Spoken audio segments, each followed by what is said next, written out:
Thank you, Madam Chair. You said a number of times in response to our questions that this budget is what a balanced budget looks like. So does this budget balance resource extraction with conservation?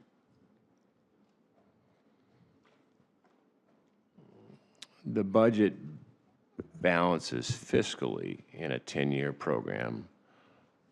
The budget does not favor one energy solution over another, nor does it favor extraction over non-extraction. It doesn't favor.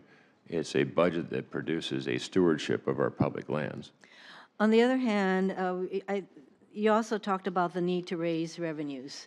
And one of the ways you would raise revenues is to increase what you get from resource extraction. And so it does appear as though from a very pragmatic standpoint that is one of the ways that you are going to create create additional funds to keep the Interior Department going. I would say that if we look at this budget, it probably reflects more of a bent toward resource extraction over conservation. Let me give you an example. When you were here for confirmation hearings, you were a big supporter, and when I met with you also prior to that hearing, that you are a big supporter of the Land and Water Conservation Fund. And that fund is supposed to be a conservation program that is funded by oil drilling revenues, and yet this fund is cut by 84%. So that is an example of how we're moving toward extraction as opposed to conservation. And the reason that I'm particularly interested in the strength of the Land and Water Conservation Fund is that it is a very bipartisan supported fund, and Hawaii has submitted a proposal that obtains funding from the LWCF, and our proposal is called Island Forests at Risk, and improves water resource, protects water resources, improves ecosystems, et cetera. So has your commitment to the LWCF changed? Because this fund is cut by 84% in the president's budget, which you support. Well, it's funny that the source of LWCF is offshore oil and gas. So when we drill offshore and oil and gas, we fund more into the fund. What is cut from the budget is more land acquisition in the LWCF. Yes.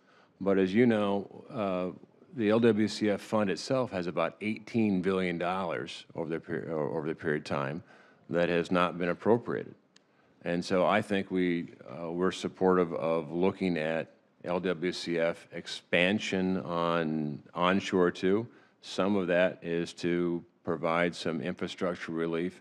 It's hard to fathom how you would take land in if you can't afford to maintain it. And I think we should look at ways to maintain. When we have our conservation easements and all the good things that Land and Water Conservation Fund has provided, we need to make sure we have a revenue stream to make sure that we can maintain those holdings.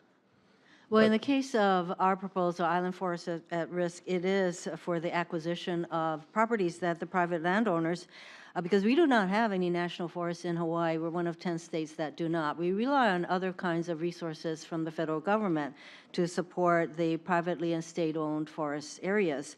And so there are private entities that have been waiting for years, and we finally got into the pipeline for support from the LWCF, and suddenly that pipeline has been closed. Now, I would like to understand that I conclude that you do support the President's budget for Interior at this point, with all of the cuts that many of my colleagues have pointed out.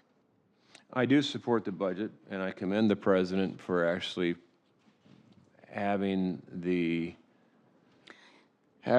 focus on providing the first step of what a balanced budget would look like.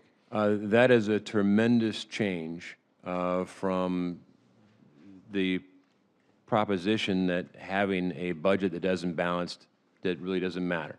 So at least, if nothing else, it provides a good conversation. I am running out of time because a balanced budget is in the eye of the beholder, I would say, because certain other things that are very important to many of us will be cut. Did you push back on any of the cuts that are reflected in the budget for Interior? There was certain areas in the budget that I think should be greater prioritized and not. Such as? I've always been a supporter of LWCF, although, again, that the source is offshore oil and gas. I think that our parks are our treasure. But what surprised me about when you become the secretary and you open up the budget is how much revenue we lost. You know, that's a concern to me because revenue can pay for a lot of things. And if you have money in the bank, then a lot of these problems and programs and things and the hardship doesn't have to occur. The other thing that is interesting is where we spend our money.